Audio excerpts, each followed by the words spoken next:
Liquid nitrogen का जो temperature होता है वो होता है 196 माइनस 196। आप एक बात बताइए, हम एयर को किस तरीके से कंप्रेस कर सकते हैं? Either bye lowering the temperature और बाय प्रेशर। तो हम क्या करते हैं, हम इस बलून के अंदर जो एयर है उसका टेम्परेचर कम करते हैं और चेक करते हैं क्या ये कंप्रेस होगा। Just look very carefully.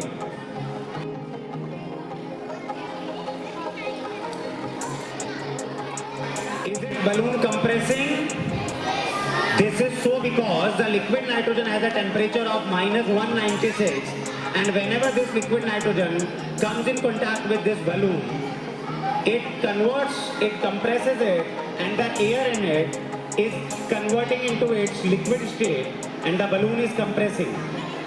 Now, if we release it, then the balloon will again come its original shape. The balloon is again regaining its shape because the air present in it undergoes a physical change and converts into its liquid state, and again it converts from its liquid state to its gaseous state, and the balloon has again regained its shape.